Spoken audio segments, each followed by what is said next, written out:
बिहार का current affairs आज 30 अप्रैल और 1 मई के न्यूज़पेपर का कलेक्शन लेकर के आए हूं, जो कि कई पेपरों का कलेक्शन है। इसको आखिर तक सुनिएगा, बहुत इंपॉर्टेंट होने वाला है। साथ ही साथ लाइक, कमेंट, शेयर और सब्सक्राइब करना न भूलें। और जो लोग नए वीडियो देख रहे हैं वो लोग ज़रूर बेल आइकन दबा लें, जो घंटी के आकार का होता है, और उसे टनटना दें ताकि आपको नोटिफिकेशन, कोई भी मेरा नया वीडियो आए तो नोटिफिकेशन आपको मिल जाए। और चलिए, इसको बताने से पहले एक चीज़ और मैं बताना चाहूँगा कि आप हमारा जो ये वीडियो थोड़ा सा धुंधला दिख रहा होगा, आप क्या करेंगे, सेटिंग जो होता है राइट साइड में ऊपर में, आप उसमें क्वालिटी में जाकर के उसको बढ़ा लीजिएगा, वो आपको दिख जाएगा। ये कुछ दिनों की बात है। फिर उसके लिए अब हम लोग आते हैं टॉपिक के ऊपर। पहला जो टॉपिक है, आपको अंतर्राष्ट्रीय नालंदा विश्वविद्यालय का कुलाधिपति चांसलर प्रोफेसर अरविंद पनगड़िया को बनाया गया है। ये अभी लेटेस्ट न्यूज़ है, ये यानी कि ये परसों का न्यूज़ है कि आपको अंतर्राष्ट्रीय नालंदा विश्वविद्यालय है उसका जो चांसलर जो बनाया गया है या कुलाधिपति बनाया गया है, वो बनाया गया है किनको, तो आपको अरविंद पनगड़िया, प्रोफेसर अरविंद पनगड़िया को बनाया गया है। किनको बनाया गया है, तो प्रोफेसर अरविंद पनगड़िया को बनाया गया है। ये प्रोफेसर अरविंद पनगड़िया वही वाले पनगड़िया हैं जो कि आपको नीति आयोग के पहले जो है उपाध्यक्ष हुए थे, वही अरविंद पनगड़िया हैं। साथ ही साथ ये एक बहुत अच्छे अर्थशास्त्री भी हैं और इनको पद्म भूषण भी 2012 में मिला है। यहाँ पे मैंने कुछ चीज़ों को नहीं ये लिखा है, लेकिन लेक्चर में जो बोल रहा हूँ उसे ज़रूर नोट डाउन कर लीजिएगा। जो हमारा इसमें हो सकता है कि ना हो तो उसको भी मैं बोल देता हूँ। इसमें पूरा का पूरी बात नहीं लिखा हुआ हूँ, लेकिन कुछ चीज़ों को मैं बोलूँगा, उसे नोट डाउन कर लीजिएगा। तो आपको जो है प्रोफेसर अरविंद पनगड़िया, जो अभी एट प्रेजेंट में, वैसे आपको ये फॉरेन के किसी विश्वविद्यालय में आपको वहाँ पे प्रोफेसर हैं, अर्थशास्त्री हैं, वो वहाँ पे अभी भी कार्यरत हैं, लेकिन उनको चांसलर बनाया गया है। और साथ ही साथ इसके अंतर्गत जो है, आप ये देख लीजिए कि पहला पॉइंट है कि अर्थशास्त्री पद्म भूषण से सम्मानित विदेश मंत्रालय द्वारा नियुक्ति पत्र जारी किया गया है। अब आपके दिमाग में आएगा कि विदेश मंत्रालय के द्वारा कैसे इनकी नियुक्ति होगी। ये अगर नियुक्त करना होता तो या तो बिहार सरकार करती या तो गृह मंत्रालय करती, आखिर विदेश मंत्रालय क्यों, विदेश मंत्रालय के द्वारा नियुक्ति पत्र क्यों दिया गया है, सवाल ये उठता है। तो इसलिए ये दिया गया है। ये जो आपको अंतर्राष्ट्रीय नालंदा विश्वविद्यालय है, ये भारतीय संसद के द्वारा, ये जो है आपको भारतीय संसद के द्वारा स्थापित किया गया, ये राष्ट्रीय महत्व का अंतर्राष्ट्रीय संस्था है। भारतीय संसद के द्वारा जो है स्थापित किया गया है। इसकी वजह से आपको क्या है कि ये राष्ट्रीय स्मारक है, और राष्ट्रीय स्मारक का देखभाल के लिए आपको विदेश मंत्रालय के अंतर्गत इसे रखा गया है। और विदेश मंत्रालय के अंतर्गत रखा गया है, इसीलिए आपको क्या है कि विदेश मंत्रालय ने इसकी नियुक्ति पत्र जो है जारी किया है। ठीक है, चलिए हम लोग आगे आते हैं। इसके साथ ही साथ, हाँ, और अरविंद पनगड़िया के बारे में आपको एक और कुछ जानकारियां और दे दें कि अरविंद पनगड़िया जो है आपको इससे पहले जो है आपको एशियन डेवलपमेंट बैंक में भी एक प्रमुख जो है मुख्य अर्थशास्त्री के रूप में वहां पे भी रह चुके हैं। एक्चुअल में जो क्वेश्चन जब टफ बनाना होगा, यूपीएससी के पैटर्न पे अगर क्वेश्चन बनाना होगा, तो आपको उसके बारे में पूरी जानकारी आपको रखनी होगी कि उससे पहले किस पद पर वो आसीन थे। तो पहला है कि हमने बताया कि आपको एशियन डेवलपमेंट बैंक जो है उसके मुख्य अर्थशास्त्री भी रहे हैं। आईएमएफ में भी इन्होंने सदस्य के रूप में काम किया है। फिर अंकटाड में भी इन्होंने सदस्य के रूप में काम किया है। तो इन सब सारे चीज़ों में इन्होंने वो काम किया है, जो कि ये बहुत ही, मतलब बहुत ही विद्वान व्यक्ति और बहुत ही आपको क्वालिफाइड व्यक्ति ये हैं आपको अरविंद पनगड़िया। तो ये मोस्ट इंपॉर्टेंट है। इसका क्वेश्चंस अगर बनना होगा तो आपको ये क्वेश्चन बन सकता है कि पहला क्वेश्चन के अंतर्राष्ट्रीय नालंदा विश्वविद्यालय के चांसलर किन्हें बनाया गया है या कुलाधिपति किन्हें बनाया गया है, तो प्रोफेसर अरविंद पनगड़िया को बनाया गया है। और ये भी चीज़ कर सकता है कि अभी हाल ही में अंतर्राष्ट्रीय नालंदा विश्वविद्यालय के चांसलर के रूप में जो नियुक्ति पत्र जारी करने वाला कौन सा विभाग है, तो आपको विदेश मंत्रालय है। तो इसको इम्पोर्टेंट है, इसको ध्यान में रखिएगा। ठीक है, हमने क्या बोला कि नालंदा विश्वविद्यालय भारतीय संसद के द्वारा स्थापित राष्ट्रीय महत्व का अंतर्राष्ट्रीय संस्थान है ये। इसीलिए आपको क्या किया गया है कि आपको विदेश मंत्रालय के जरिए नियुक्ति पत्र जारी किया गया और विदेश मंत्रालय के अंतर्गत ही इसकी सारा इसका देख रेख और ये सब चीज होता है। ठीक है, अब आते हैं दूसरा पॉइंट है ईट राइट बाजरा मेला 29 अप्रैल 2023 को पटना में, यानी कि ईट राइट बाजरा मेला जो लगा था वो 29 अप्रैल को पटना में लगा हुआ था। ये प्योर पीटी फैक्ट है। भारतीय खाद्य सुरक्षा एवं मानक प्राधिकार और राज्य खाद्य सुरक्षा विभाग और chamber of commerce and industry के सहयोग से नाबार्ड द्वारा समर्थित ये जो है आपको ईट राइट बाजरा मेला लगा था। कहाँ पे? तो पटना में। तो इसका क्वेश्चन आ सकता है कि अभी हाल में ही ईट राइट बाजरा मेला 2023 कहाँ पर इस मेले के ये मेला कहाँ लगा था? तो आपको पटना में लगा था। अब पूछ सकता है कि किसके द्वारा लगा था या किसके समर्थित से? तो नाबार्ड के समर्थित से लगा था। ठीक है, और सहयोग इसमें किसका था? भारतीय खाद्य सुरक्षा एवं मानक प्राधिकार और राज्य खाद्य सुरक्षा विभाग और chamber of commerce and industry के सहयोग से ये आपको ये मेला लगा था आपको। तो ये पीटी के पॉइंट ऑफ व्यू से बहुत इंपॉर्टेंट है। अब अगला आ जाते हैं असंगठित क्षेत्र के कामगारों के मामले में बिहार देश में दूसरा पायदान पर है। असंगठित क्षेत्र के कामगारों के मामले में बिहार दूसरे पायदान पे है। तो पहले नंबर पे कौन है? तो उत्तर प्रदेश है। दूसरे नंबर पे तो बिहार हो गया। तीसरे नंबर पे कौन हो गया? तो आपको पश्चिम बंगाल हो गया। और चौथे नंबर पे कौन? मध्य प्रदेश हो गया। तो ये आपको तो डाटा हो गया। ठीक है, डाटा के तौर पे हम लोग देख रहे हैं कि उत्तर प्रदेश पहले नंबर पे, बिहार दूसरे नंबर पे, पश्चिम बंगाल तीसरे नंबर पे और चौथे नंबर पे एमपी है। तो ये तो डाटा के रूप में हो गया। अब हम लोग इसको ये भी चीज जान लेते हैं। अच्छा, नेक्स्ट पॉइंट और ये है कि बिहार सरकार ई श्रम पोर्टल के माध्यम से बिहार सरकार का लक्ष्य 3.49 करोड़ असंगठित श्रमिकों का पंजीकरण कराना है। मतलब बिहार सरकार जो है ई श्रम पोर्टल, ठीक है, ई श्रम पोर्टल जो कि भारत सरकार के जरिए ये जो ई श्रम पोर्टल लाया गया है, तो उसके तहत जो है बिहार सरकार का लक्ष्य है कि 3.4 करोड़ कामगार जो है 3.49 करोड़ असंगठित श्रमिकों का पंजीकरण करवाना इसका लक्ष्य है। ठीक है, अब हम लोग आ जाते हैं कि आखिर ये असंगठित क्षेत्र आखिर है क्या, कि असंगठित क्षेत्र के कामगारों के मामले में बिहार जो है दूसरे पायदान पर है। तो असंगठित क्षेत्र है क्या? तो असंगठित क्षेत्र वैसा क्षेत्र है जो आपको जो भारत सरकार का जो एक अधिनियम है या कानून है उसके तहत वो एनरोल्ड नहीं है या उसके तहत उसका कोई संचालन नहीं हो रहा है। जैसे आप समझिए फॉर एग्जांपल के लिए अगर कृषि क्षेत्र है वो असंगठित क्षेत्र है और कोई स्वरोजगार करता है और जिसमें 20 व्यक्ति तक ही उसमें काम कर रहे हैं, कुछ कम ही व्यक्ति काम कर रहे हैं, वो सब क्षेत्र जो हो गया असंगठित क्षेत्र में आता है। संगठित क्षेत्र कौन सा हो गया? तो संगठित क्षेत्र हो गया आपको जैसे बैंक हो गया, स्कूल्स हो गए, अस्पताल हो गए, जो सरकार से इसका जो है आपको रजिस्टर्ड होना होता है, तो इसकी वजह से आपको वो संगठित क्षेत्र हो गया, ये असंगठित क्षेत्र हो गया। अब सवाल उठता है कि ये संगठित क्षेत्र को हमने जो आपको समझाया है, तो आप ये तो जान रहे हैं कि आपको मिल जाता है क्या बोलते हैं एनसीईआरटी में इसका कॉन्सेप्ट मिल जाएगा या किसी टेक्स्ट बुक में भी इसका कॉन्सेप्ट मिल जाएगा, तो आप वो पढ़ लेते हैं, लेकिन होता क्या है कि भूल भी जाते हैं।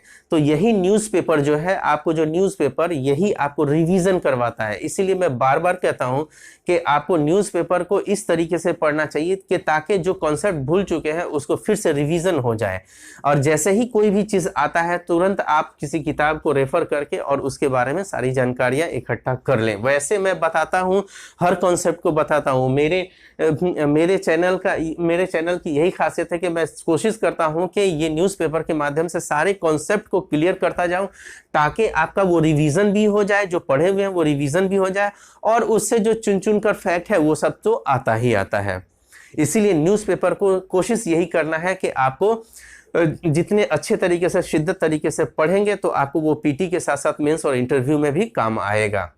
69वीं ये जो मैं जो सारा बता रहा हूँ 69वीं बीपीएससी के साथ ही साथ बिहार के अन्य एग्जाम्स के पीटी के अंतर्गत भी ये काम आएगा, और ये 69वीं बीपीएससी वाले जो पीटी वाले हैं वो मेंस में भी ये काम आएगा। इसको नोट डाउन भी आप करते चलिएगा। और इसका एमसीक्यू हम कोशिश करते हैं कि हमारा कोशिश कर रहे हैं कि आपको मैं अपने Telegram channel revision for success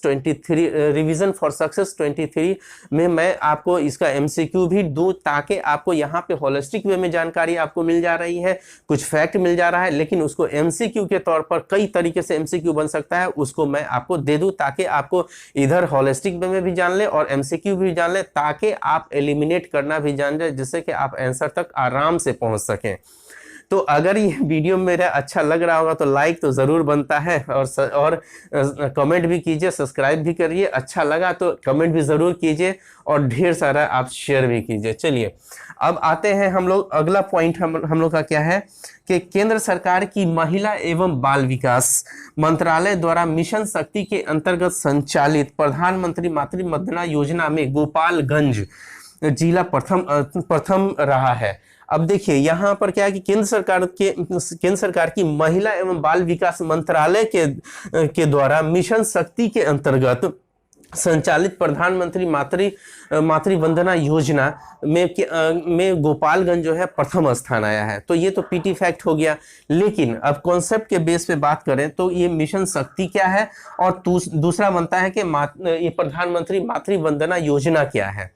तो पहले मिशन शक्ति को जान लें कि ये 15वें वित्त आयोग के अंतर्गत जो आपको 2021-22 से 24-25 ठीक है 24-25 तक का एक जो लक्ष्य रखा गया है कि महिलाओं को सशक्त बनाना है, सुरक्षित बनाना है, उसे रक्षा करना है। तो महिलाओं के संदर्भ में मिशन शक्ति जो है योजना लाया गया है, किसके जरिए, तो भारत सरकार के जरिए। उसी के अंतर्गत आपको प्रधानमंत्री मातृ वंदना योजना है, जो कि वो भी भारत सरकार के जरिए लाया गया है। ये किसके लिए लाया गया है, ये तो गर्भवती महिलाओं के लिए लाया गया है, जिसके अंतर्गत भारत सरकार 6,000 रुपया देती है, जो कि आपको 3 चरणों में देती है। पहले चरण में 1,000 देती है, दूसरे चरण में 2,000, तीसरे चरण में 2,000, ये 5,000 हो गया। और बच्चा जिस दिन अस्पताल में पैदा हो जाता है उस दिन 1,000 देती है। जो पहले जो चरण में जो पैसा दिया जाता है वो क्यों दिया जाता है, तो जो महिला है वो अपने लिए आपको पोषण युक्त खाद्य पदार्थ का इंतजाम कर ले, ताकि बच्चा जो हो कुपोषित ना हो, यानी कि हट्टा खट्टा हो। तो उसके लिए भारत सरकार जो है पैसा वो देती है। उसके तहत जो है आपको बिहार में भी ये जो प्रधानमंत्री मातृ वंदना योजना जो है बिहार के पूरे देश के हर जिले में लागू है। तो उसके तहत बिहार में भी जो है बिहार के जिलाधिकारी जो हैं अपने स्तर से अच्छा काम कर रहे हैं। उसी क्रम में क्या हुआ है कि गोपालगंज के जो जिलाधिकारी हैं उन्होंने भी बहुत अच्छे से इसको इम्प्लीमेंट किया, इसको क्रियान्वित किया, और इससे कई महिलाएं जो लाभान्वित हुई। जितने भी पैसा जो आ रहे थे भारत सरकार से, तो वो डायरेक्ट जो है महिला के खाते में जाता था और अपने लिए वो पोषण युक्त खाद्य पदार्थ मुहैया कर लेती थी। तो ये है आपको प्रधानमंत्री मातृ वंदना योजना। हो सकता है कि जैसे मेंस के पॉइंट ऑफ व्यू से अगर देखें तो आपको जिस तरीके से शॉर्ट क्वेश्चन का अभी जिस तरीके से सिलेबस तैयार किया गया है बिहार बीपीएससी के जरिए, तो आपको यहाँ प्रधानमंत्री मातृ वंदना योजना करके भी सिर्फ ऐसे लिख करके दे देगा, मिशन शक्ति करके इस तरीके से लिख देगा। तो ये सब चीज़ों को आपको जैसे मैं थोड़ा सा बता दिया हूँ, उससे संबंधित आपको एक आंकड़ा आपको अपने पास भी तैयार रखना है, ताकि आपको वो मेंस में लिखने में आसानी हो और इंटरव्यू में भी काम आए। चलिए अब अगला हम लोग पॉइंट, अच्छा हाँ, इसका क्वेश्चंस कैसे बन सकता है, तो इसका क्वेश्चन ऐसे बन सकता है कि अभी हाल में ही ये प्रधानमंत्री मातृ वंदना योजना के तहत बिहार के किस राज्य को प्रथम स्थान मिला है, तो गोपालगंज को मिला है। मैंने ये एक तरीके से क्वेश्चन यहाँ पर अभी आपको बता रहा हूँ, लेकिन कई डायमेंशन में मैं क्वेश्चंस जो है आपको देने की कोशिश करूंगा एमसीक्यू के माध्यम से अपने Telegram channel revision for success 23 के माध्यम से आपको देने की कोशिश करूंगा। अभी नहीं दे रहा हूं, लेकिन आपको दूंगा ताकि आपका रिवीजन भी होता रहे। चलिए अगला पॉइंट है कि अगला टॉपिक है कि खुरमा, तिलकुट और बालूशाही को भी शीघ्र मिलेगा जीआई टैग। अभी फिलहाल जो जीआई टैग 12 जीआई टैग है, और 12 बिहार में कुल 12 जीआई टैग है, जो कि आपको कृषि के क्षेत्र में है, दूसरा खाद्य पदार्थ के क्षेत्र में, और तीसरा हस्तकला के क्षेत्र में है। मतलब कि कृषि के क्षेत्र में 6 छः जीआई टैग है।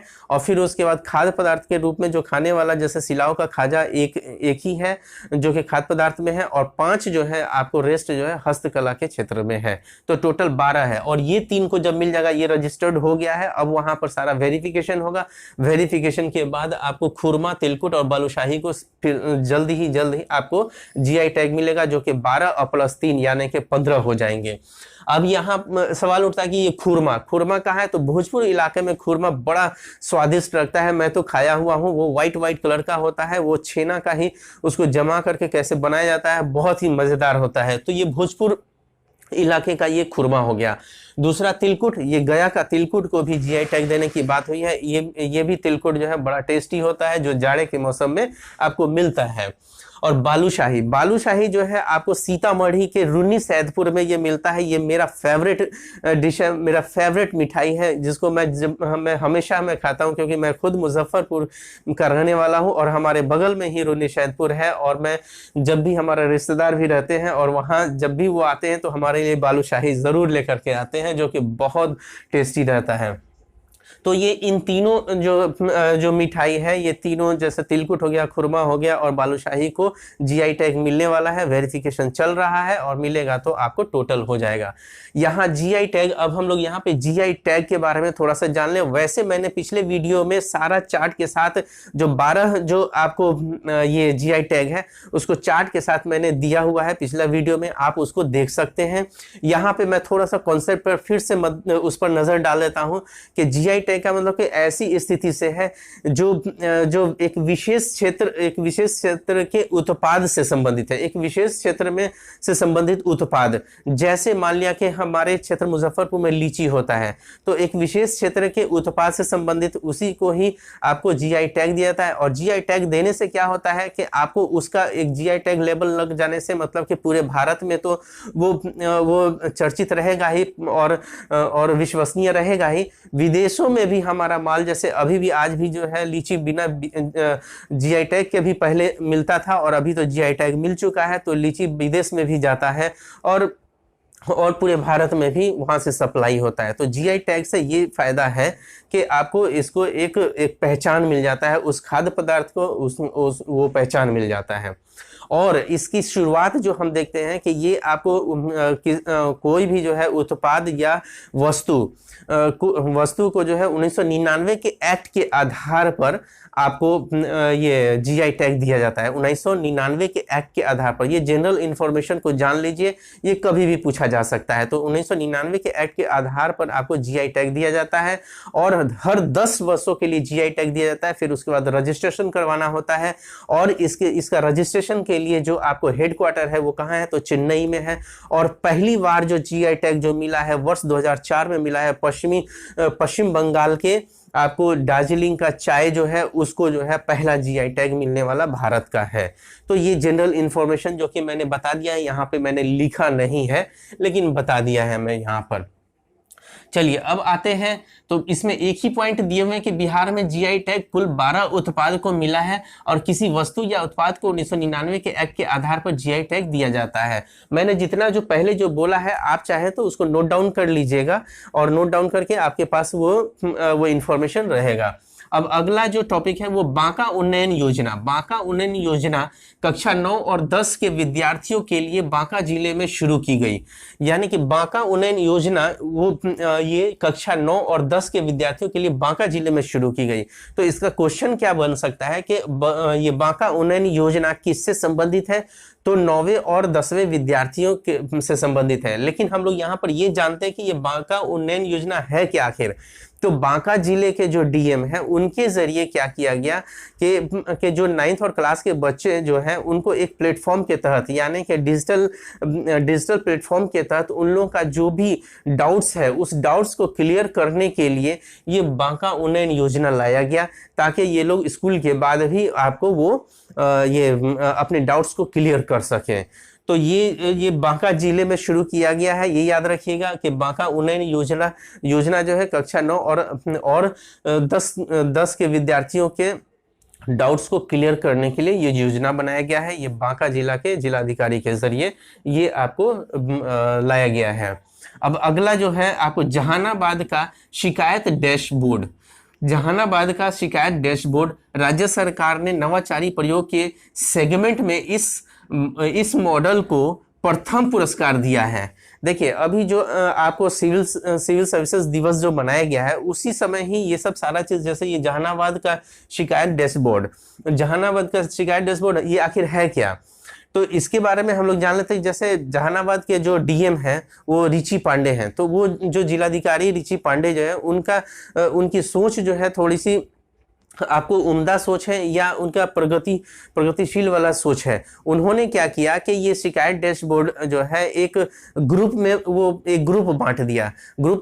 जैसे जो शिकायत आता था जनता दरबार में, जो शिकायत आया, चाहे आपको ये डाक के जरिए शिकायत आया, मतलब किसी भी माध्यम से जो शिकायत आता था उस शिकायत को वो ये निपटारा के लिए उन्होंने क्या किया कि एक प्लेटफॉर्म लाया, जो कि आपको उसको जहानाबाद शिकायत डैशबोर्ड बोलते हैं उसको, शिकायत डैशबोर्ड। वहां पर क्या है कि सारा शिकायत को कलेक्ट करके और एक ही जगह सारे लोगों को बुला लिया जाएगा, और जिस तरीके का भी शिकायत है उसको एक ही जगह प्रखंड में कहीं पे भी एक जगह बुला लिया जाएगा और सारे शिकायतों को दूर किया जाएगा। ये हर प्रखंड के लिए अलग अलग एक डैशबोर्ड बनेगा, जिसके तहत आपको डैशबोर्ड बनेगा नहीं, बना हुआ है, जिसके लिए आपको बहुत ही इस नवाचार को जो है अगर देखा जाए तो ये बहुत पसंद किया गया और इसको जो है आपको प्रथम पुरस्कार मिला है। किसको? तो जहानाबाद का शिकायत डैशबोर्ड को मिला है।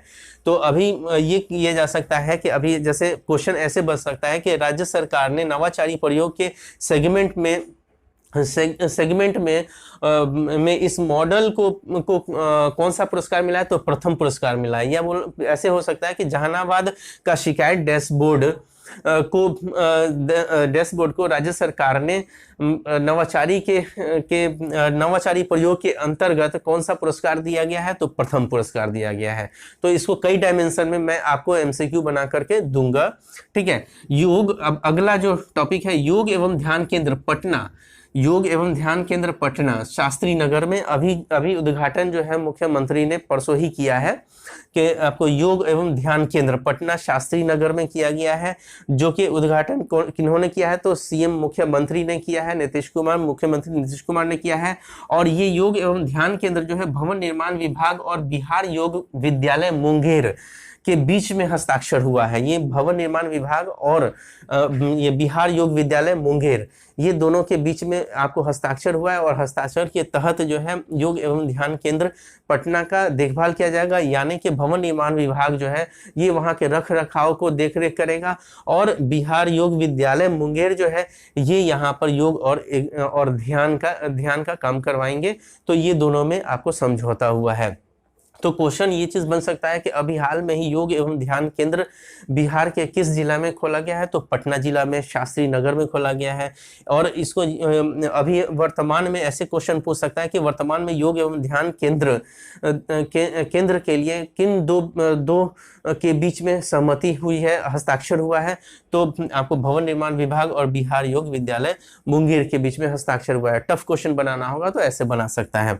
अगला जो पॉइंट है, आपको किसान क्रेडिट कार्ड के तहत ऋण वितरण का लक्ष्य दुगुना कर दिया गया है। बिहार सरकार के जरिए जो है आपको किसान क्रेडिट कार्ड जो है बिहार सरकार का जो है आपको 7 निश्चय के अंतर्गत किसान क्रेडिट कार्ड है दिया जाता है, जिसके अंतर्गत आपको ऋण दिया जाता है, जिसका लक्ष्य अब दुगुना कर दिया गया है। तो कितना कर दिया गया है? तो किसानों के बीच 5 अरब ऋण बांटने का लक्ष्य रखा गया है इस वर्ष। कितना रखा गया है? तो किसानों के बीच में 5 अरब ऋण बांटने का लक्ष्य रखा गया है। तो इससे संबंधित जितने भी एमसीक्यू बनेंगे मैं वो भी आपको अपने टेलीग्राम चैनल के माध्यम से दे दूंगा, जो रिवीजन फॉर सक्सेस 23 करके है, उसमें मैं आपको सारा का सारा दूंगा। अभी नहीं दे पा रहा हूं, लेकिन उस धीरे धीरे मैं बना रहा हूं, जो कि आपको देता चला जाऊंगा। Okay, all the best. अगर ये हमारा पूरा ये पसंद आया होगा तो लाइक, शेयर, कमेंट, सब्सक्राइब करना न भूलें। All the best, thank you.